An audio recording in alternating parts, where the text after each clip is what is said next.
Hey, welcome back to another episode. Today, my guest is Julie Parker.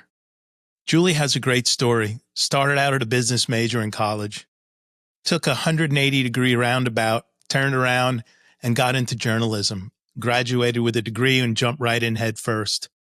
Ultimately, worked her way up through the markets and found herself as an on-air personality doing radio and television. Was a full-time anchor and journalist and reporter. And when you hear her voice strike that first note, you're going to say, that's a voice for television. That's a voice for radio. I'm going to hear that. An incredible person with an incredible journey, and it's covered some pretty crazy crises, which you'll hear about in the episode. After doing that, left that, worked in media and PR and communications for police and law enforcement organizations, and really at a pivotal time in social media. So when the public gets information instantly, there was a lag in how law enforcement communicated, and that left gaps. And when the gaps were left, Julie knew that they were going to get filled with other information, conspiracy theories, non-truths, other facts that, might not even be associated. So she really coached and developed these communication programs and protocols for people to be able to communicate early and often. From there, she just decided that the commute was getting too much and she wanted more time with her family. So she decided to start her own company. And that's what she does now. She's a communications expert around communicating during a crisis. And she talks to organizations on how to handle communication protocols at all levels of the organization during a crisis. And while you can't predict every vector and every angle of every crisis, there is a pattern for how early, how often, what you say, and what you contain. Because again, when there's a void, what's going to happen? It's going to get filled. I had a great time talking to Julie today, and I hope you like this episode. So let's dive in.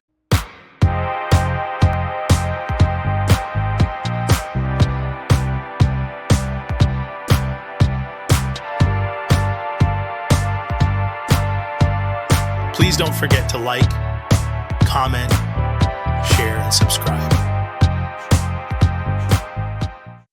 Julie, how's your day going today? It's crazy as per usual, but that's the way I like it. It seems, as I heard on a comedy skit, it seems rather maniacal, that you like it being crazy. But it turns out that there's probably something we could dig into about why I enjoy the stress, but I love the lack of routine in what I do. I love it. So what I usually start off with is I tell the audience how I found my guests. And today won't be any different. I am some might call me a LinkedIn stalker, but I'm a LinkedIn studier. I prefer that, as my daughter would say, my youngest Bia says, I don't stalk, I investigate. Nice. So, she's so cute. But that's PR. Yeah, it's great. So, LinkedIn has become an incredible vehicle to find people doing amazing things, and who have a voice and have a style and have a flair. And 10,000 Miles is all about finding individuals who have been on a journey. And so when I first saw some of your content, the algorithms appear things. I don't think we were initially connected, but all of a sudden, they know the kind of people I'm looking for. And they go, boop, boop, let's pop up Julie Parker, right? Oh, wow, look at this. And then I start reading your history. I'm like, wow, this is cool. I start reading some of your content. I look at your career history and I'm like, oh, okay, wow, look at this. Journalism, crisis communications, entrepreneur. I'm like, jackpot. I got to do this. And then I send my note out, which is one of the big fun things I do. And I send it to Julie. And one of my little lines in there for people who've listened to other episodes, they know I say, and you can check out my LinkedIn profile to know I'm not a maniac. And Julie replied with, oh no, you're a maniac. That's for sure. And so I was like, perfect. She's going to be the greatest guest. So Julie, welcome to the show. This is how I found Julie. And we had a brief chat prior. Julie, please introduce yourself to the audience. I am the president and CEO of Julie Parker Communications. It is a crisis communications firm that was founded full-time 5 years ago, but I was starting it as a side hustle when I worked for one of my two police departments where I was a media relations director. And in addition to that, I'm a mom of a University of North Carolina, Chapel Hill Tar Heel She is a graduate Nice. living in Brooklyn, your fave, Yeah. living and working in Brooklyn in her first job. And I have a freshman daughter who's at the University of Tampa. I am married to our director of marketing. Congratulations. Thank you. We are both gainfully employed, and we've got 2 rescue dogs, and that's a little snapshot. Amazing. First of all, your voice is amazing. Thank you. You have a great command of language and projection, and I could tell you've done media for your whole life, and it's no surprise. I had a prior guest on 5 weeks ago. I mention her all the time because she's one of my new favorite people, Kate Ladon. I don't know if you know Kate. Yes, I investigate her on LinkedIn. I adore her. She has this hypnotizing voice. And we talked about it for quite a bit of time. And I said, Kate, this voice. She goes, my God, it was my biggest nightmare, my biggest fear. Like as a woman, I had this, she called herself, I had a husky voice and this and that. I go, no, your voice has so much confidence in it. And it's not. That's a great compliment. Oh yeah. It's more than the language she chooses, but the tones of how she sort of places words. You have the same thing, by the way. That has to be the reporter all day long, but can I please give you just a snippet of the accent I had to overcome when I started my journalism journey as a University of Maryland Terrapin? I grew up on Long Island. Yeah. And I used to talk like this. Like I would go to the mall and we would get together and we would shop and go to Smithtown Mall or whatever. And then I grew up, I had 2 daughters. My daughters are in Brooklyn now and one's in Florida. That is how I talked when I got to college. Amazing. My wife says that, you got rid of your accent because my wife is Jersey. South, not South Jersey, like Tom's River. So she's got the Jersey stuff. And even the kids make fun of her. They're like, oh, Ma, she'll say something about, we have a granddaughter now. Caesar, Marjorie Door, and it's like, it's like all that stuff. It's home to me. I love to hear that accent. Oh, it is home. It is home for sure. It's funny. And when I am home, it comes out a little bit. Of course it comes. Yeah, it's within us. It lives within us. Comes out a little bit. So grew up in New York, had the accent, had to get rid of it. When did you decide you were going to be in media, communications, public relations? Like, how did this all come about? It came about because of math. Ooh. My parents had not been to college. My mom got her associate's degree, so 2 years, junior college. My dad was a Marine, went on to become an air traffic controller. And so I'm the first one in the family to go to a 4-year college. I didn't really have guidance about where to go or what to study. I didn't really know what to do, a typical 17-year-old. And so being a New Yorker, I wanted to go south. So I chose Maryland. Okay. Which is south. It wasn't the south I envisioned, but it was south of New York. Mm-hmm. And I went to Loyola College for a year and a half and ironically majored in business management because I didn't know what to major in. Well, that major brought me to macroeconomics, microeconomics, statistics, and pre-calc. Oh, wow. And by the way, I hate all of those things. And when I was in pre-calc and the professor kept saying, look into my mind's eye. And with all of this, like these hieroglyphics on the wall, I wanted to cry. Like none of it, I didn't like it. It didn't make sense. It truly just was Greek to me. And so didn't love the college where I was, just didn't love the whole college experience. Everyone from home, we get back together at Thanksgiving and everyone's loving college. And I was like, all of this is wrong. I need to change this. So I distinctly remember walking on this campus in Baltimore, Maryland, saying, what am I good at? Because it's not micro, macro stats and pre-calc. Okay. And my answer was writing. I've always been a writer. When I was a little kid, I wanted to be an author. It's still on my list of things to do. And it's just, I'm a thank you note card writer. I had a diary. I communicate better when writing typically. And so I tried to come up with what jobs you could do if you're a writer. And even then, in college in the late 80s, I didn't feel like being a newspaper reporter was necessarily the safest route. Mm-hmm. I don't know why, because I mean, newspapers were doing just fine in the Yeah. 80s, but I thought about TV reporters and how cool that job seemed, and also how glamorous that job seemed. And it was like this. And I tend to make my decisions really, really quickly. And then I go 110 miles an hour toward that destination. And that's what I did. I called my parents and I said, I need to transfer and I need to change majors. And, we processed, we got through it. I went down 95 South to the University of Maryland, became a broadcast journalism major. And that was it. We did internships. We were reporters on campus, but really what Sweet. hooked me was the internships for TV stations. And I was hiding in a van while we were surveilling some dirty podiatrist who was doing things he shouldn't have been doing for a Oh my story gosh. for Channel 7, the station where I would eventually work. So And it real was just journalism. real, real journalism. Real journalism. It was so cool. The And lost I was art. hooked. I was hooked. Amazing. I was all in. Yeah. So did you get a degree in that?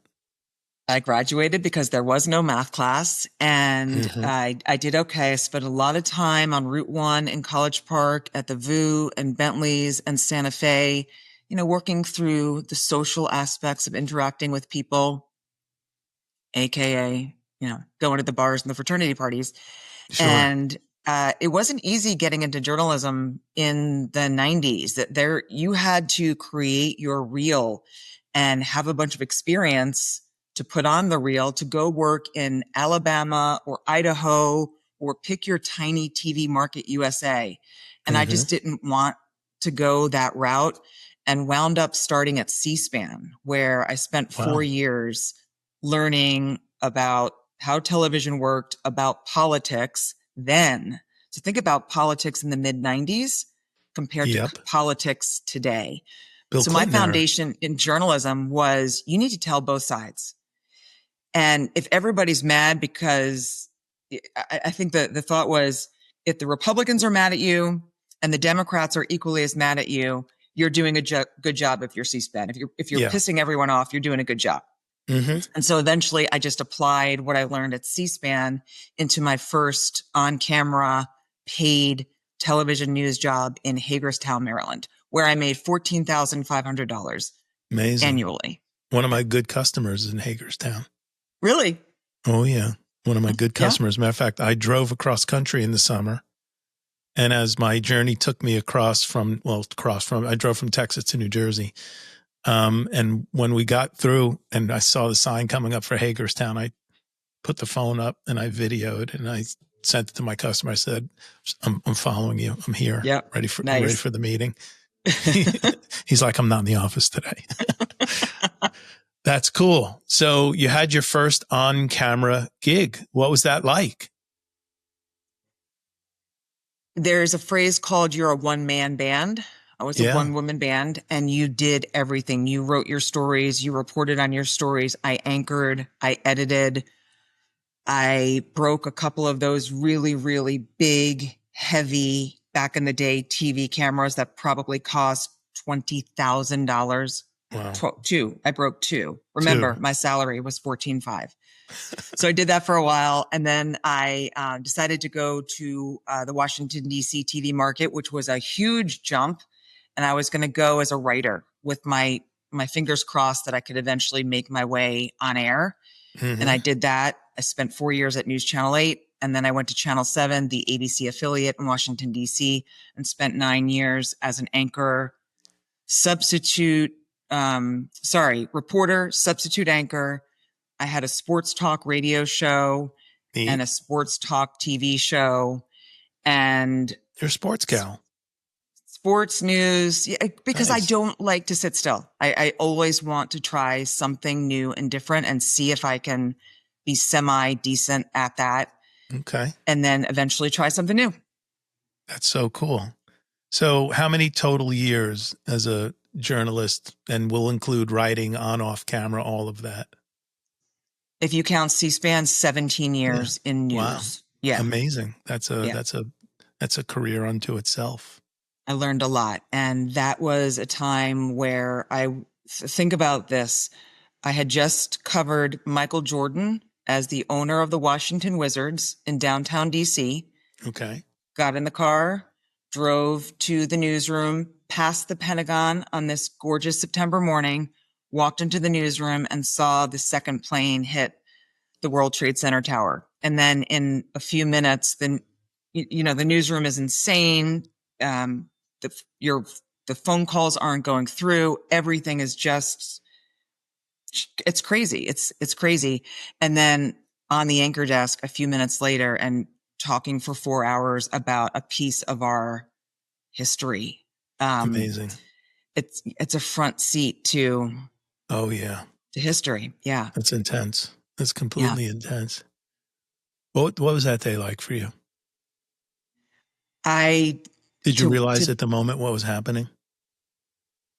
I think what people in the news business do, and since I went to work with law enforcement after that, I see that profession do all the time, is in order to do the job that you're doing well, you compartmentalize the horror Yeah. you are either seeing in front of your face or watching on TV, and you put it back here and you do your job the best that you can. Yeah. And after some amount of time for both professions, you see that all of that built up stress, trauma, whatever you call it, will find a way to come out if you're not working through it as you're living it.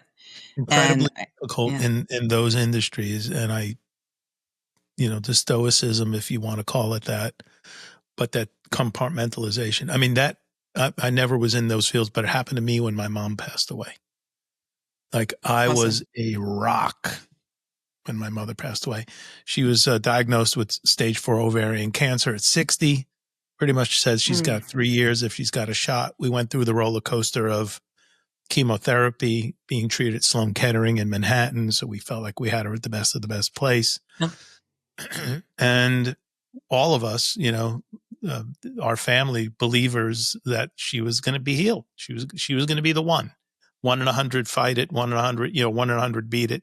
She's the one. She's too good. How could she not be the one? Right? Amazing woman. She wasn't, but, funeral, viewing, not a viewing. It was closed casket on a Thursday, burial on a Friday, a repast afterwards. And on the way back to my house, I lived in New Jersey at the time, but in the skinny part of the states, like middle, that was out in Hunterdon County. And I called this guy I knew who used to do work for our company, who was like the connection to any trade you could imagine. He like knew all the guys. And I call Manuel. I go, Manuel, you know anybody who does landscaping? And he goes, yeah, I got like 40 landscape guys. I go, can you have 8 of them at my house tomorrow? What are we doing? I said, I just ordered 12 yards or whatever. It was a giant amount of mulch and a stump grinder and like all this stuff. We're going to go ham in my yard. We're going to remulch all the beds. I got some trees I got to cut out. This is the Saturday after my mother passed away. And he goes, you think we're going to get that in one day? I go, no, Saturday and Sunday. Okay, great. No problem. They show up, crush it. We're working sun up to sundown in July. So the days are long. Wake up Monday, I go to work. 1 month later, I'm working late at night. I'm in the office by myself, maybe with 1 to 2 guys. And I literally dropped to my knees. And, and I could imagine if you're in, first responder territory, that if you don't have trained mechanisms to be able to release that and that stays bottled, that's got to wreak havoc on you as an individual. I don't know how it's not for everyone. Tell you that much. Yeah. Not for everyone. I'm sorry about your mom. Oh, thank you. No, it's been, this past summer was 24 years. She didn't get to see the attack. Thank God. Would have broke her heart. July 18th, 2001. All right. So now you've just spent 17 years in journalism. How did you transfer into being a police media director? I got recruited for a couple of years with the enticement of leave this abusive news business and come over to become a government worker, and you'll Okay. be in charge. You'll have a team. You'll have nights off and holidays off and weekends off. And all of that sounded very appealing coming from news where you work Yeah. nights, holidays, and weekends, and you're not in charge really of anybody except yourself. Sure. And you're responsible for everything. If your story doesn't make deadline, it doesn't matter why it didn't make deadline. It is your fault. So the notion of, wow, I can be a manager. I can have other people doing stuff, and I can actually see my kids swim meet or soccer game or whatever. And so I said, no, no, no, because at the time, people in news that had made it into a top 10 market didn't leave. That was it. That's your career. You made it. You're good to go. But this person was persistent, and I believed him. And I joined my first of what would wind up being 2 large suburban DC police departments as their media relations director. And the first department was bordered DC, had 1,400 police officers and hundreds of civilian staff members like me, a regular non-sworn person. And it was 2011. And so if you look at it in terms of law enforcement noteworthy events, Ferguson is one of those events. Okay. An officer involved shooting that led to the death of Michael Brown in Ferguson, Missouri became a flashpoint in American policing culture. Yeah. And then later, 100%. obviously, George Floyd in 2020. And so I got into law enforcement media relations 3 years before Ferguson had occurred. And it was a novelty to have a female former reporter, non-sworn person plopped into a police department who then says, hey guys, let's tweet about our homicides. Let's talk about the officer involved shootings that occur, but stand up and do news conferences about them so everyone can hear the details. Yeah. You could imagine that went over like a very gosh. large lead balloon. Like, we are never doing that. Absolutely not. No, no, no, no, no. And you talked about this earlier. I wasn't given a directory on, hey, this is how you are a media relations director for a large police department. Follow these rules and you're good to go. There was no playbook then. There just wasn't. So I was making it up. And the only way I could make it up was to apply what I saw as a reporter and anchor, because you watch and you go to hundreds of news conferences. Yeah. And you see a crisis unfold where in some cases organizations refuse to talk. And in other cases, they try to share their story, but they're not revealing enough. So it looks like they're hiding something, or it looks like they're guilty, or they literally just don't have the skills to get behind the microphone and package up the news in an accurate, relevant, timely way without ruining an investigation. So I applied the newsroom skills to the police department and got very into training on this type of thing, because at that time, there just weren't a lot of police departments telling their stories effectively. You know what's interesting? When I worked in corporate America, I found myself, working my way into leadership roles. And so my first, the first skills I needed when I got into technology were technology skills. So I went and got all the certifications that, God ever put on the earth in the 90s. Became very technically competent. But then my real skills started coming through. My ability to work with people, collaborate. That came from the music business, collaboration. All I co-wrote songs for years. But due to the credit of my grandfather and father, who were natural leaders, like people were attracted to them, and they could, with the right sort of guidance, but sort of grace, lead people in a great way. And this personality sort of evolved. I started finding myself in leadership positions, and then people needed information, and I was a big communicator, but I found myself doing these town halls, 50 people, 100 people, 250 people, 400 people a month. I think the biggest organization I run when I was in corporate America was like 1,120 something people, 27 cities, 3 countries. Those were virtual, but I probably had a couple hundred people in the room. And this guy, and I was doing okay. I was good. I'm very natural in front of people, but it wasn't great. And I wanted it to be great. And some phenomenon happened, and you touched on this. Pardon me. I'm so sorry. I'm going to cut this out. I've got allergies. You know what? I'm going to leave it in. It's natural. I wasn't trained, right? I'm a natural speaker. I'm a good communicator, but words matter. And I say all the time, well, I've developed from that time, the words you say are the ones people hear. So you have to really carefully select your language, your patterns, what you say, because if it's too vague and there's a void, people will fill it. They will fill it with every conspiracy theory, every ulterior motive you could possibly imagine. For some reason, there's a swarm of negativity in the void. They're not going to fill it out with everything's going to be the best because he would have told me it's going to be great. So I had a guy that worked for me who had come to me earlier in the year. He was a former NFL player. And he said, I am the area chapter leader for the Toastmasters organization here in the Dallas-Fort Worth area. And we need a new corporate sponsor. Would you be willing to sponsor the thing, the chapter here? I said, what's it take? He goes, it's this much money and you got to let us meet in the office here. Like every, third Thursday or the third Thursday of every month, we do this whole thing. And you have to come to at least 2 of the meetings and participate as the executive sponsor. And I said, absolutely. But I'm going to do you one better. I said, I will do all of those things. And he was a great speaker.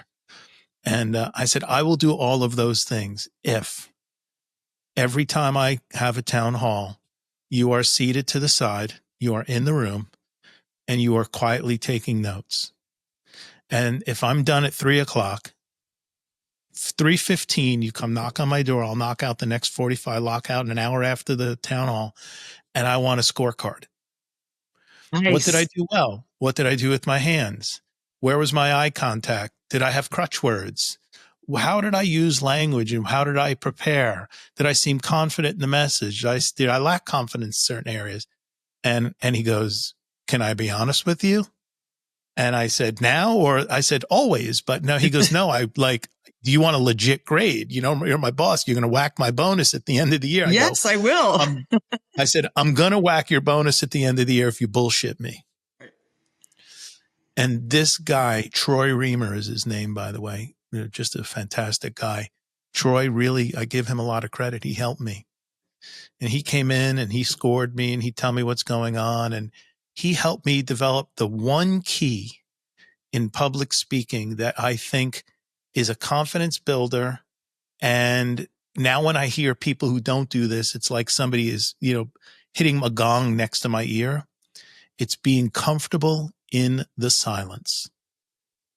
Yes. So if I'm having a conversation with you, Julie, or I'm public speaking and I say, today, we're going to go on a journey.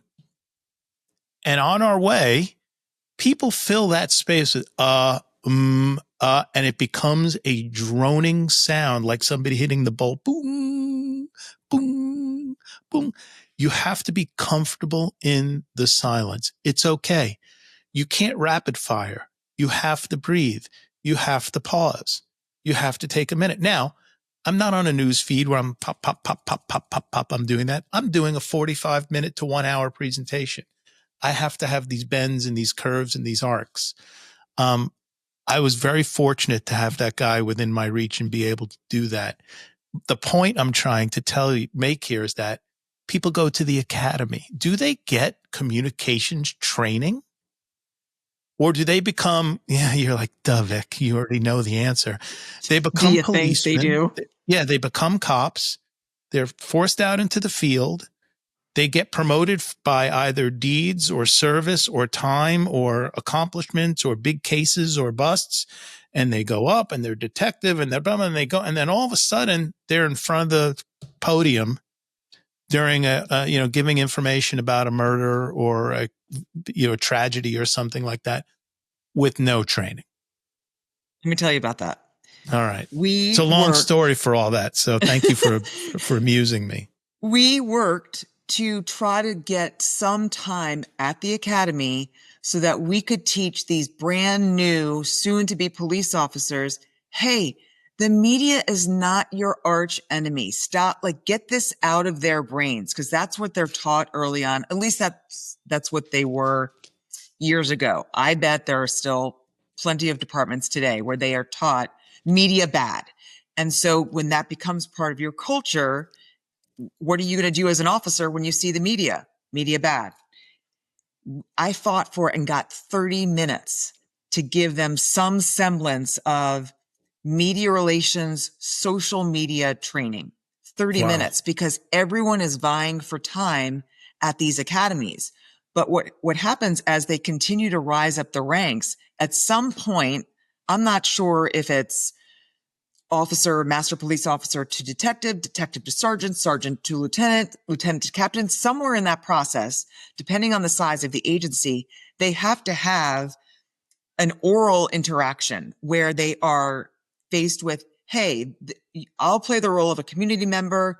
You're the officer. I say this, you say what? And they're graded on how they interact with these members of the public. We have people in law enforcement who come to us to do essentially the kind of training that you sought from that NFL player, that former player, Yeah. where we examine their use of jargon, their inability to hold that pause, the crutch words, right? Mm-hmm. If I listen to one more Yeah. podcast where someone says right 22 times, I'm going to smash the phone. It's everywhere. Watch for it. Now that I've said it, you will hear it and you won't be able to Oh shake no, it. And I'm a rare bird where I'm in tune to that stuff because of Troy Reamer. Because he'd it's come in and we go, distracting. he'd say to me, 28. I go, 28 what? Ums. I didn't say one 28. I'd want to throw up, Julie. Yes. I'd literally want Yes. to throw up because who could listen to that? Right? It's not ideal, Yeah. right? No, It's it's not not. ideal, Yeah. right? No, Click. it's No more not. podcast. Exactly. So So it matters. you're in It there, you matters. get your 30 minutes. Yeah, What do you 30 do for them minutes. in 30 minutes? Explain to them the power of social media, that if they are at a scene where they see a fellow officer help the little old lady cross the road, capture a picture, capture a video. Yep. If there is something going on in your district that is newsworthy, tell us about it. You don't have to write it. Just give us the information and we will package it up. Nice. And you will hear some people that are like, oh, it's propaganda. It's nothing but propaganda coming from the cops. Mm. It's a profession that for the longest time didn't tell its story. Finally recognizing that the public wants to hear it. They want to hear from police departments in human ways, not in these robotic, on this day at this time and Yeah. approximately in this 100 block. Tell your story in a conversational way and you will get buy-in. I don't care what profession you're in. And not enough organizations do it well. I live in a town called South Lake, Texas. I'm 11 miles west of the DFW airport. It's a great town. Go Cowboys. Yes. Yes. What's that? Go Cowboys. Yeah, everybody here loves the Cowboys. Okay. Unless you're a guy who just went to the Giants-Eagles game in this great facility here called the Cosm. It's like a mini Vegas Sphere. That's another story. I'll send you a video on it. But here, a number of years ago, and I think it was around the COVID time, they hired a new director of social media at the South Lake DPS, Department of Public Services. And all of a sudden, the tweets, like, they were human and they were hilarious. Right. And I'm trying to find some because I don't think that person works there anymore. I'm going to look up, I'll find a few here. I don't know. I'll find, they used to be hilarious. It was the whole talk of the town, but you know what it did? It humanized the police department. It's And basic. all of us, it was so basic. And it was like, it wasn't at 0300 this morning on the H block of 23rd Street. You know, it was like, look at this joker who blew a red light. You know, Yes. it was that kind of stuff, Julie. And people talked about it, and it raised a great spirit around police. Now, I will tell you, in Texas, largely in the areas that I'm in, and largely in Texas, there's a lot of respect for law enforcement amongst the Yes. community. Anywhere you go, there's a mixed bag of, you know, love and dislike for them, but largely the people that I come across have a mad respect and appreciation for what law enforcement does for the communities. So there wasn't like a giant hurdle, but when they became human and the communication was funny and witty, but informed of like, hey, don't take a Carol ride today, you know, road today. Yeah, there's some guy, some cow longhorn made it off a property and causing a traffic jam on Kimball, and, you know, or something like that. It was funny. Are you doing stuff like that? Or are people are you seeing that, or is it Oh, still a little bit more yes. serious? You No, are. no, no, Okay. no, no. There is so much more personality in policing, which is sorely Okay. needed. What what still has to happen though is, one, humor is hard to pull off. So if someone is if their intention is to be funny on social media, you have to make sure they're funny, because it's just not everybody is. And you just have to, you Yeah. just have to know whether Yep. that's your skill or not. The most uncomfortable thing is to watch someone try to be funny and it just doesn't land. But what we always advocate for, in addition to that, is to humanizing your agency, is when there is bad news, you have to get out there with the same intensity that you would with your good news story. With as much information as you would share about your good news story, you also have to share with a story that may not be favorable to you. And Mm-hmm. that is where the trust is built. If you Got get it. up there and you own it, that's where we watch the change happen. Big time. I mean, that ownership and somewhat vulnerability, I think maybe even at times, is like an instant bond for people. I mean, Yeah, that's because what it now all of a is. It's being sudden vulnerable. We screwed it's up. being vulnerable. Yeah. That's it. Everyone screws up, but not everyone Yeah. is big enough to say they screwed up. Yeah. It's Be- tough be- because it could be seen as a weakness rather than a strength. Because a leader doesn't want to have something go wrong on their watch. Completely Yeah. understandable. And Yep. also, in this country, everyone is afraid of the lawsuit. And this is something I Yeah. used to say to my chiefs all the time. We're going to get sued anyway. Oh, So I love don't that. shut down just because we're going to get sued, because of course we're going to get sued. Yeah. Going to get Our, sued anyway. our reputation's going to take a hit if we don't talk. So since we're getting sued anyway, try to reach the people who are just looking to hear facts from us, rather than the attorneys who are like, don't talk, say nothing. It'll mitigate the law. Well, then you lose them. Then you lose people Yeah. when you shut it down.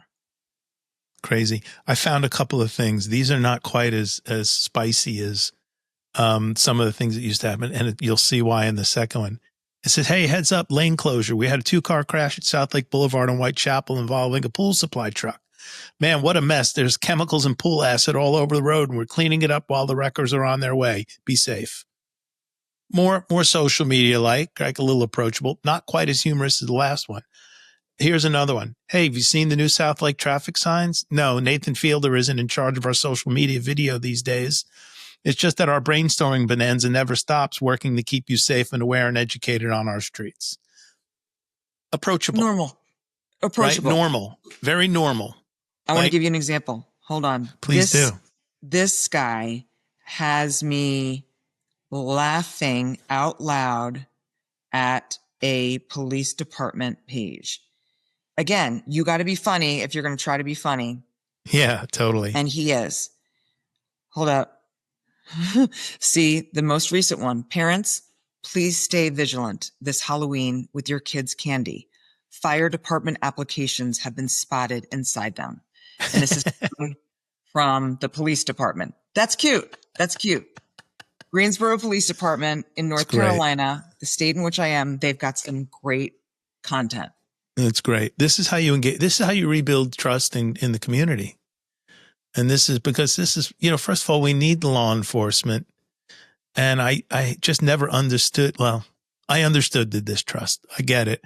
I don't fully subscribe to it. It's not been my experience.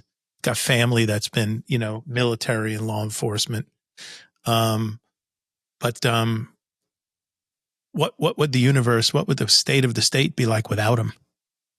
Be complete chaos, absolute and utter chaos. Right. There's a reason why it's not the Wild West anymore, right? It's because we have law and order and we've got people doing a job.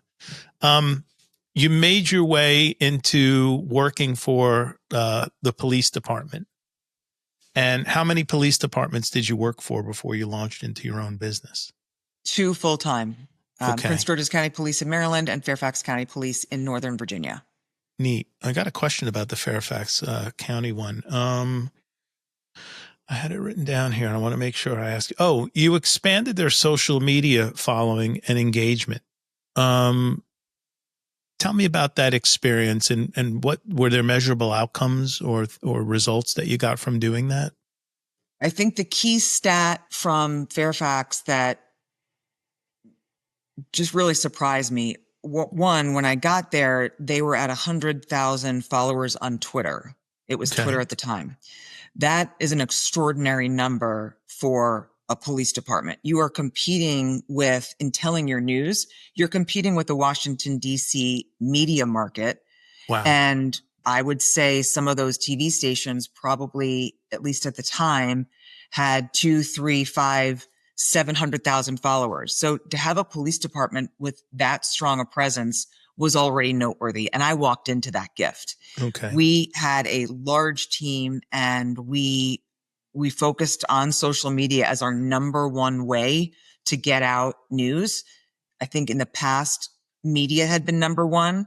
And despite the fact that I came from the media, I wanted to hit everyone in the public, including the media, first.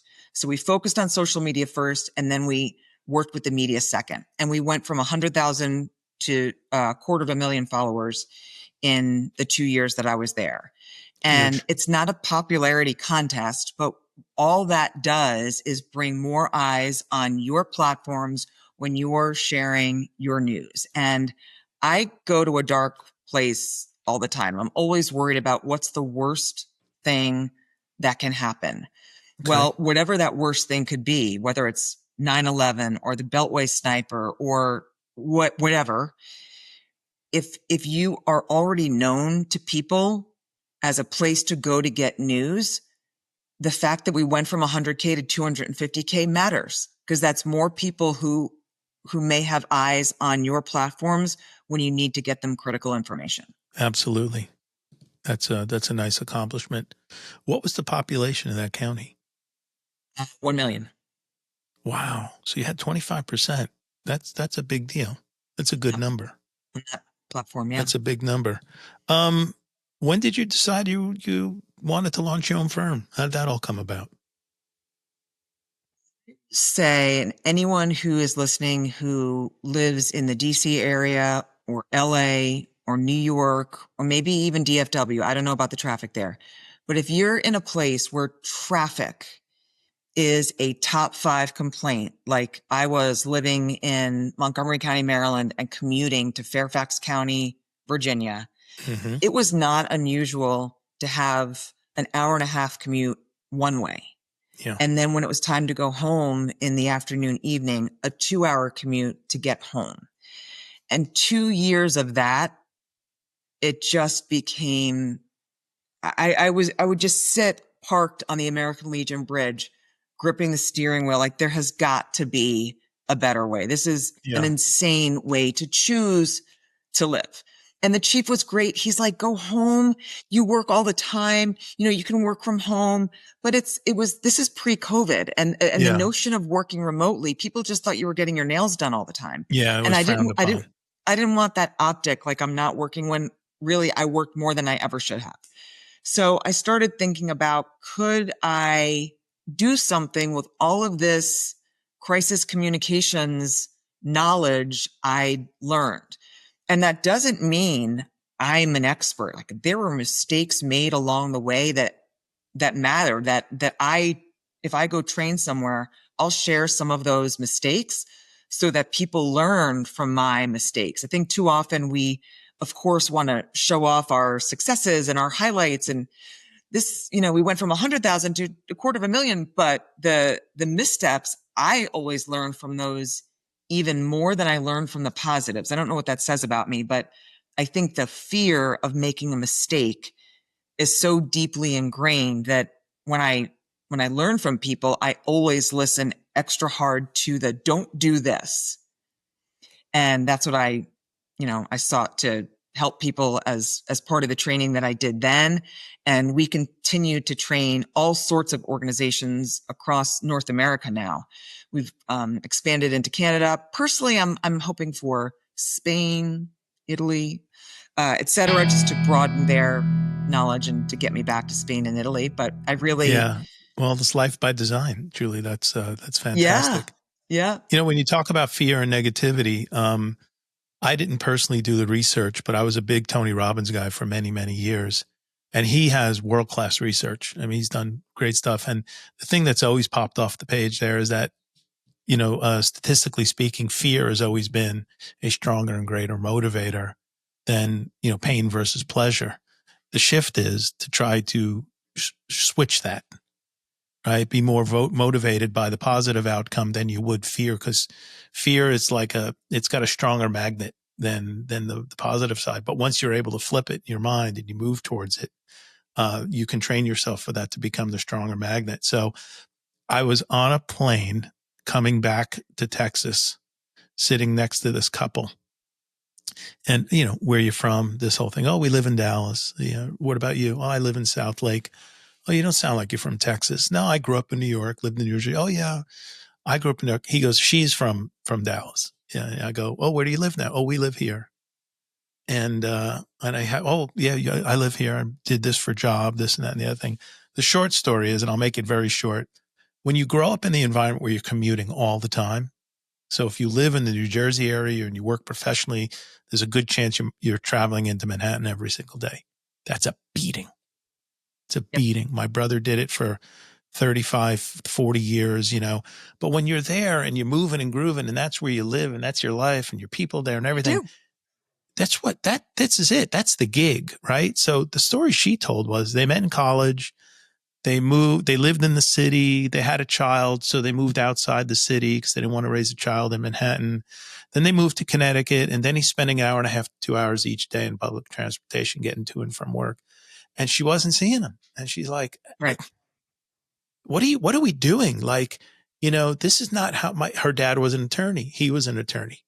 And she's like, my dad made a ton of money in Dallas. He never commuted 2 hours each way. We need to move to Dallas. Like, and he was like, I'm going to go to Dallas. I'm going to get the Dallas discount. I'm going to lose half of my compensation because the best jobs are in New York. And you don't understand. This is just what people do and they commute. So to satisfy her, he says, just satisfy her. I start poking around, seeing what kind of jobs are. He goes, not only did I get a 35% increase, but I picked up another 12% between city and state tax. So I got he goes, I got a 50% uptick. I moved. He goes, and I'm 15 minutes from work with no traffic. And he goes, and I've been here for the last 12 years and she proved me right. But to your point is you woke up that day and you said, no more. I'm losing 4 hours a day. Yes. And even with cell phones and I used to enjoy a 30-minute commute because that was enough time for me to call my brother, call my sister.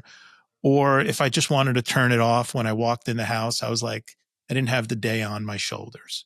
It was good. But 2 hours, 2 hours. You walk home and you get in the door like this. No, it's not good. My dad did it. He just thought he had to do it. And, it was not good. Not good. It deteriorates your life and your health.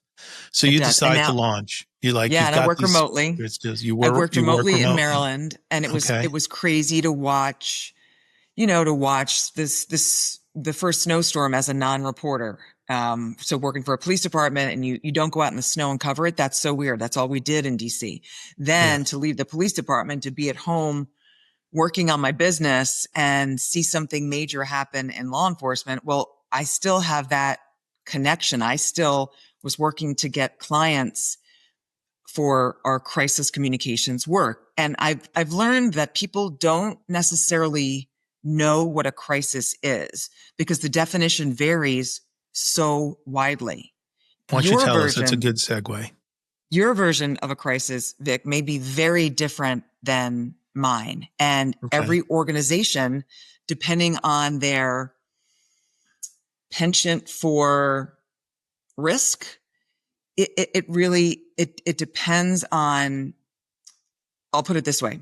Social media changed the game for crisis communications. Okay. Because think about pre-social media where something went wrong at, let's say, Pepsi. They have something go wrong. You know what Pepsi is going to do. If the media bugs them enough, they're eventually going to put out a statement.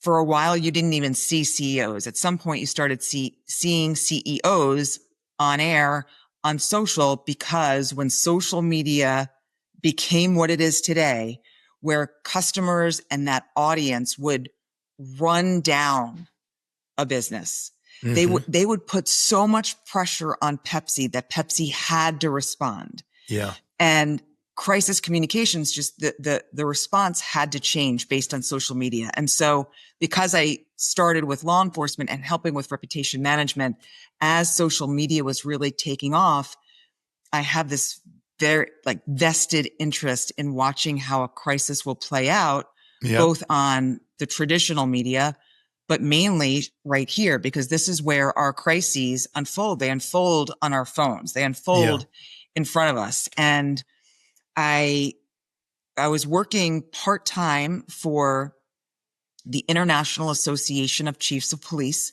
They offered me a full-time job. I said, I really want to try to start my own business. Would you be willing to let me be part-time?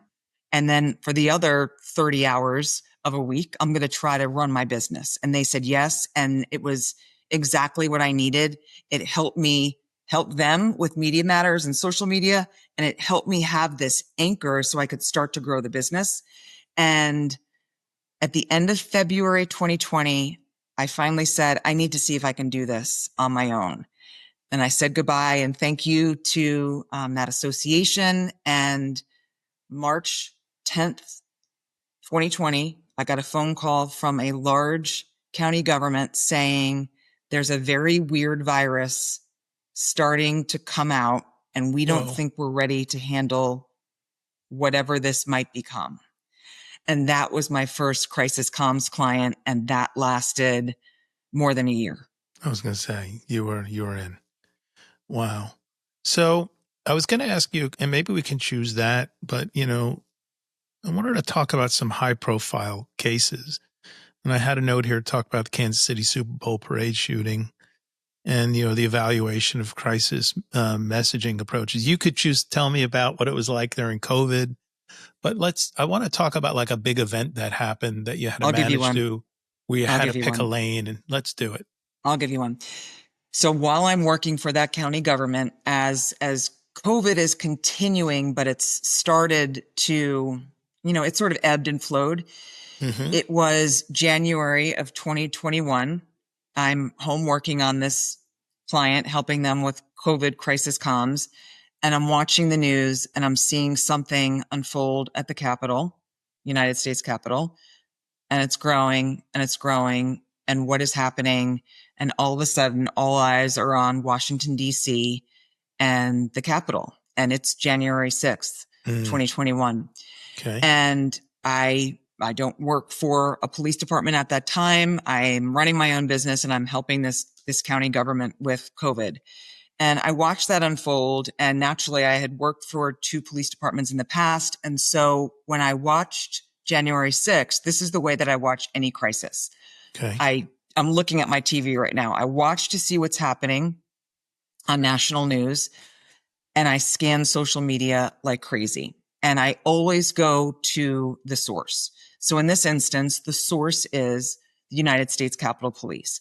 And I go to their social media and I am refreshing and refreshing and refreshing. And there's nothing coming from there. And I'm watching and I'm seeing narratives and I'm watching the media and I'm not hearing from them. And I would later learn that the then chief of the Capitol Police, it took 13 hours to get out a news release. So on January 7th, the first news release about January 6th came out. And that doesn't work. Nope. You can't be that late to something that Not today. critical. Not today. Not today. And they were destroyed. And the narratives were, they are complicit. They welcome this. You know, everything was wrong because there was no one saying otherwise. 30 days later, after January 6th, we got the call to help USCP through that crisis. And that will forever be one of my passion projects. I talked to people that I had never met on the phone and just listened to their story because their story hadn't been out yet. And to hear what they'd experienced firsthand and to hear the horror and the trauma in their voices, it became this mission that we have got to get this story out there. And I spent the next however many months working with them to help them tell that story and also to start improving and changing the way that they were using social media to communicate. So let me just play a devil's advocate on that story. And this is, I guess this is all part of the lack of communication. When you see one set of videos, it's a complete and utter shit show and a disaster. I mean, it's a disaster no matter how you slice it. Let's just call it what it is. When you see other videos, you see a very welcoming, being escorted through the thing, sort of nonviolent set of videos. What's the full story? I will say that somehow that day became highly politicized. Oh, yeah, big time. And I would just recommend that everyone, as you take in content, look where it's coming from. Yep. Look what the narrative is and look at how some will try to rewrite the facts. That's all media. That's unfortunate, Julie. Because, and It's I have not this all debate media. It's not all media. It's mostly well, I would say it's not social media, but and I'm going to just call it how I see it. If I do the loop on television, okay, MSNBC, CNN, right, whatever, moving around, Fox, Newsmax, you do make believe that's a clock on a dial. Right. And I go around during the same time covering a story. You would think if I had 6 different stations, you would think 6 different things are happening. And so what happens with the public is you have no fucking idea what the truth is. You have none. Which dial do you stop on? Because on any given story, Julie, as you're making your way around the dial, making your way around in the sun on this, well, today, 12 o'clock's the truth. Tomorrow it's 1. The next day it's 2, depending on the slant of what happened and what narrative people want to tell. I think the public is dying for a gold standard of truth. I personally haven't found it. I welcome the suggestions. Well, it's beyond just media too, because when you have a department like that is incredibly, it's created by bureaucracy.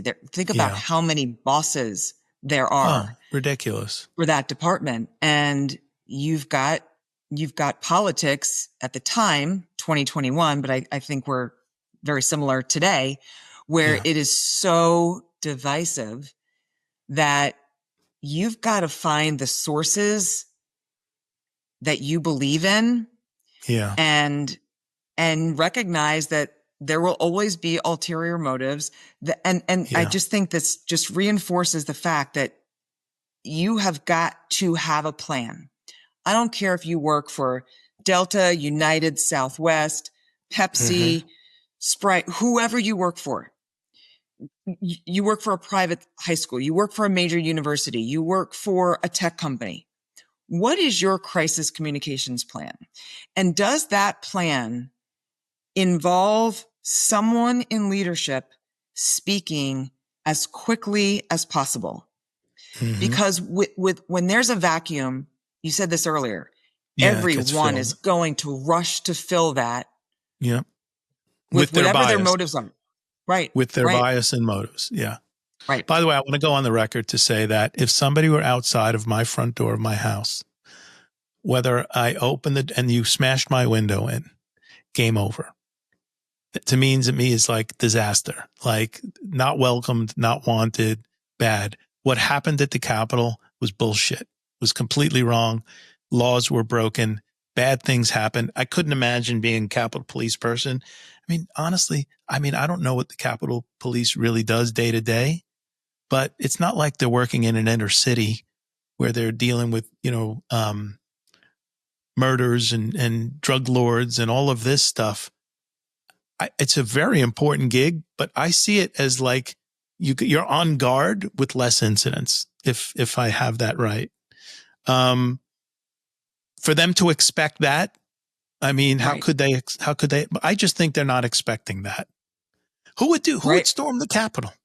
Correct. Like what Correct. maniacs would do that? And now there's all a million conspiracy theories. I don't even want to get into it, but having a plan. Now, let me ask you this question, because I used to have to put together very comprehensive disaster recovery plans for the companies I worked for technology and for operations. And then you'd have to exercise those plans. You'd have to do all of those things. And I would always say to myself and to others, if one of these things truly happened, are we going to open the book? And are we going to go to step one, page one, step one? And are we going to run this down? And because the crisis or the situation, like I do different things if I'm smoking rubble, if my data center gets destroyed, if it's on fire, if the corporate headquarters, I do different things if I have a major system failure, but it's blue skies and sunny out. And, so all of these things, and I can't possibly document all of the possible scenarios Correct. that could happen. So I still had to go through the exercises. I had to sit in front of audit, whether it be compliance from governmental audit or internal audit, and be able to demonstrate that I have a plan, or in some cases, a plan for a plan. But I think in a true crisis, man, all hell breaks loose. But I will say this, in anything you do in crisis, you fall to your lowest level of training. Yes. And so if you prepare for nothing, you'll be prepared for you won't be prepared for anything. So I have to imagine in what you do, you have a reasonable ring around how to prepare and at least how to develop the plan in the event the one crisis you documented is not the one that happens. Am I anywhere I will close? tell you, yeah, I hate a plan. I personally, if we had a plan, Okay. it was in a binder and I didn't know what the plan was because I knew what my Yep. game plan would be. And I knew my leadership backed that game plan. And we had systems in place and we Yep. had so many crises at the first department that we were constantly drilling, essentially. We constantly trained because there was constantly something very serious happening. The problem for many organizations is when they think they're safe because Yep. we're in a small town or nobody cares about our business or nothing's ever happened here and they feel comfortable. And unfortunately, I don't think that anyone has the luxury, at least in the United States in 2025, feeling comfortable that nothing could happen to them. I don't know how anyone would think that way. And sets and reps are so important, but as you pointed out, you cannot foresee every single possible nuance to every crisis. And so you need people who are going to execute the plan, whether it's in a binder or in someone's head. And you have to be able to quickly triage, what are we dealing with? And communication, we see this time and time again when we are called in to advise. Communication takes too long. There is too much hand wringing and having meetings about meetings about meetings before we do or say anything. And that lack in time, I'm going to say 9 times out of 10, hurts organizations because of this, because social media Everything's now. starts immediately, and it starts with misinformation and disinformation, and then it only grows. And the later you are at coming out and saying whatever it is you have to say, the greater the chance that the incorrect narrative has taken hold and you're too late and you're irrelevant at this stage of the game. It's so much harder to walk back a crisis the longer the crisis lives out there unchecked. Totally. And then all the other sub-stories start getting created. You know, the one thing I learned from having to do these town halls and having them backfire on me sometimes, because what I would do is after I'd have my session with Troy and he'd tell me how I did personally, my direct reports had a responsibility for going and sitting with their directs and their teams and say, hey, here's the deck, because I created a deck for my presentation, then a full set of talking points for my leadership team to use in case there was other Q&A or other details that we didn't get into, and then to collect that feedback. And the feedback I would get would sometimes twist my mind. They thought you meant this. They thought you said that. 180 from where I was heading. Like, and I'd look at people and go, I'm like, how? You know? And so I started off with this one thing, and I wonder if this is somehow a tactic that you deploy intentionally. I did it out of instinct and of desperation, to be honest with you. No training. Got lucky. I would come out and I would start say, today we're going to talk about these X topics. And I know you're all curious. And I am going to give you every concrete fact I know. This really came into play when Bear Stearns crashed. I worked at Bear Stearns and we didn't know the fate of 8,000 to 10,000 employees. And I was here in Dallas leading the technology organization for a 2,500 person company. And as the leadership was coming off, I was the last guy standing. So I wasn't the titled CEO, but I was running town halls for the couple thousand people that were wondering what their fate was. Are they going to have a job? What's happening? And I would say, everything I know, you are going to know in near real time. This was before social media. When something happens that is going to affect you, your family, your lives, your livelihood, for the good or for the bad, I will call a town hall and you will hear from me. This was during the crash, right? It was a big deal. I said, and if you didn't hear it from me, it didn't happen. So forget about what everybody makes up at the water cooler. Mm-hmm. I am promising you ultimate transparency. And if it means we meet at 1:00 today and something new comes out at 2:00, I'm going to get you the new information. I'm not going to let it ferment. And that quieted the group down. It quieted. They believed you. I thought you were going to say they did not believe you, that they were making up stuff. They actually believed you. No, it was true. And I meant it. And they gained confidence in me. That's fantastic and surprising. They gained confidence in me. I was shocked, to tell you the truth. Yeah, it's tied to their it's emotional. Like, you're talking about my livelihood. I'm desperate my job, to get my livelihood. Am I fired? Where am I going to work? It's a mortgage crisis. Yeah. No. And look at what you did, though. Look at what you did. Yeah. It wasn't like rocket science. You said, I'm going to get you information that's factual when it comes in. Yeah. What if more places did that? Yeah. I got lucky, Julie. I just went by complete gut. I didn't have any training on it. I got lucky. I was the guy who would give a presentation and then, the sky's blue and he said the sky's black. It's like, how did this happen? But, it was something I had to work on. When you talk about doing the reps, like, you have to do the reps, and you have to speak how you think people are going to listen too. Because, and a very careful selection of words. Like, when we write certain things to our customers, we'll go back and forth between the partners and and we will tear this thing down. We want to get it out quick, but we will say, and it's great because between me and my two business partners, we all think differently. So we all see something different coming from it. Right. And then when we all okay, that's the message, then boom, and then we go. But, and then with outages and being in technology for decades, I was always dealing in crisis management, up for 48, 72 hours straight, no sleep, living on coffee and what's those little energy shots? Well, 5 hour 5 hour energy. Yeah. energy, 5 hour energy, extra strength, you know? Um, and that was always the same thing. When I was at Chase, we had a multi-day outage on a system and I was up for 50 hours and I had to give update to senior leadership, including the CEO of the division. And we set a cadence that we would do it every 2 to 3 hours. And I would come on and I'd be like, here's where we were last time. Here's what's changed. Here's what you should expect in the next 2 hours. And we had to call in, you know, the cavalry from France, by the way, to deal with an Oracle problem that we had. But it was a big deal. And talk about crisis. We were, I don't know, 10, 12,000 people sitting on their thumbs, not working for 2 days. That's a lot of money. Crisis. Right. Exactly. That's a financial crisis and then reputational at the same time. That's right. Big time. Hey, most pivotal moment in your career?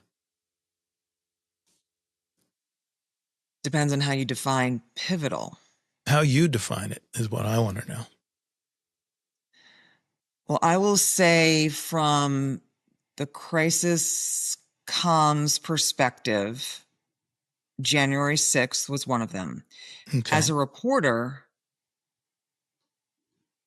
there were a lot of key moments, but I think going live as the first reporter on air during the Beltway sniper was a moment. That was you, because talk about compartmentalizing. Yeah.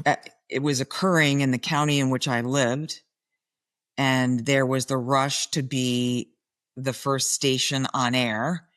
And I had been in Northern Virginia told to get to Montgomery County, Maryland, across that American Legion bridge. So I'm gaining information from other reporters who I'm trusting because they're veteran reporters who are good at what they do. And it was at a time where News Channel 8 and Channel 7 in the DC area merged. And I was a News Channel 8er coming over to the big boy, the ABC affiliate. And it was September and we were basically auditioning for our jobs at Channel 7. Yes, It was a merger, but we really were auditioning. All the time during mergers. All of that was spinning around in my head as I'm hearing the word sniper being used after 4 or 5 people were shot that particular morning. And crazy. I think, if you can get through a crisis and do reasonably well, that instills your confidence for the next crisis. There's so much growth in that. When that fall of Bear Stearns seasoned me as a leader, as a person in the professional sense, because I was not only responsible for the first 6 months of that in keeping communications of some of the sub companies together, but and stepping up into a broader role. But then for the year after that, bringing the 3 companies together for a piece of the technology. It was default mortgage technology. And it was big. And I was one of a 24-person team that technically reported to Jamie Dimon on this, but he showed up twice. Like he was like keen on it. We had a year, but he came into the first meeting and said, this should take 2 years. We have a year. You're going you're going to learn more about what you're capable of in the next 12 months than you would have in a normal state for the next 5 or 6 years. You're going to get creative. You're going to learn to communicate. You're going to learn to lean on each other. You're going to argue. It's going to be okay. We're going to come back here in a year. I think the plan's going to work and we got to get these banks together and we got to move forward. And it happened. And there were, the banking systems, the online, the consumer systems, the private bank systems, the mortgage systems, the credit card systems. I mean, the auto loan systems. I mean, so many pieces of the puzzle. ATMs. I was in line to get a project approved, which I thought was a giant project. It was $8 million. And they call me and have me do my pitch. And the CIO went through it pretty quick. Like I knew my stuff. I knew the slide. He's like, all right, you're approved. Let's move on. Who's next? Guy was bidding, who's proposing like $110 million for new ATMs. I'm like, no wonder why mine was a layup. You know, that was a 8. layup. It's That's a rounding hilarious. error. Yeah, it's a rounding error. Meanwhile, I'm like, it was the biggest project I had pitched, single project I had pitched ever, but I was shocked. I'm like, oh my God, that was so easy. How is this possible? It was so easy. Piece of cake. Next guy needed 110 million for new ATMs. Oh, okay. And he spent a little time on that. It was pretty funny. I think Hey, there's another pivotal moment, but it's pivotal let in me a hear it. different way. In that Okay. I think for people who are maybe less decisive about taking a risk. Okay. And when I was at the TV station for a while, I can't remember how many years, but again, I don't want to get bored. I want to keep trying new things. And it came to me, hey, do you want to do a talk show on the radio about sports? And I was like, well, I'm not a sportscaster. I'm a general assignment news reporter. That's okay. Okay. You like sports. Yeah, I like sports, but I don't know everything about the Washington Commanders or the Washington Nationals. I don't, I've been a Yankees fan, yes, and I cheer for the Cowboys, but I don't know all of the inside sportscaster baseball stuff that all those other people know. And the person who is saying, no, you really should try out for this with another guy at my station, the sports producer, last name Parker, no relation. He's like, we should do a radio show called Parker and Parker. And I was very nervous, and I'm not typically nervous. Like if I want to do something, I feel pretty confident I'm going to go for it. I was nervous about this one because I didn't feel like I was an expert, because Okay. I'm not a sports expert whatsoever. And that's okay, because Alex was the sports expert and I was just like the entertainment, for lack of a better word. I don't know how entertaining I was, but I would use that as if someone came to me right now, they're in their 20s or even their 30s, like I'm stuck in a rut. I don't know what I want to do. I'm bored with what I'm doing. My advice would always be to trust your gut. And even if you're not entirely comfortable taking that leap, what is the worst thing that could happen? For me, it would be, we didn't get the radio show. If I went for it, unless I made an utter and complete fool of myself, which was an option, okay, worst case scenario, I didn't get it. We got the radio show. We had it for 2 years, and then we spun that off into a TV show. And I still remain very much so lacking in sports knowledge generally, but we pulled off something that some found entertaining. And I think that's a different kind of pivotal for me. That's amazing. Well, you teed me up because I was going to ask you what advice you would give to your younger self, and that's exactly it. Trust your gut, which is really great. It's an underutilized skill, very hard to acquire, I think. I still work with people today. How do you acquire that? Boy, I don't know. That's such a I have some friends that are very highly accomplished, but still get this feeling of being underprepared no matter where they're headed into. And I look at them and sort of befuddled, and I'm like, I don't understand. Like, we can sit and have a 3-hour, literally, like, not exaggeration, a 3-hour conversation on this topic and get super deep and tug and pull and go back and forth. But the second we want to put this show on the road and you say to me, what are we going to do? I go, this. Do it. We're going to do this, right? We're like, it's not like, we're not going to talk about nuclear physics. I mean, that's not a topic we know anything about, but this stuff, come on, we're going to talk about this. And another, some colleagues I work with, like, in order to take the leap, feel like they need to be the expert first. And I always tell people, here's the secret. If you're 1 page ahead in the book, 1 page, you're the teacher. You're the teacher. If you don't need to be chapters and encyclopedias and knowledge repositories ahead. If you're 1 page ahead in the book, you are the teacher. Just always be 1 page ahead. It's not that much. It's not that hard. Not that hard. Take the leap. Oh, it's empowering, isn't it? Yeah, but I think if you're going to tell people trust your gut and take the leap and all that, you need that person needs to have the support system around them who will Yeah, prop them up if they fall or agreed. if they fail. And I have always had that in my That's parents and fantastic. in my husband, and even my girls were like, "You'll be great. Just go for it." I'm like, "You're kids. What do you know? What if I what if I go for this business and it fails?" They're like, "It won't," and it hasn't. And I who would have bet knows? on you. I would have Well, bet it just after this hour and 17 minutes. I already know I would have bet on you. You're thank not you, going to lose. Julie, I thank could you. talk to you for the next 3 hours. I really enjoyed our time today. Me too. First and foremost, I find you incredibly interesting and fascinating, and I love your journey and your story.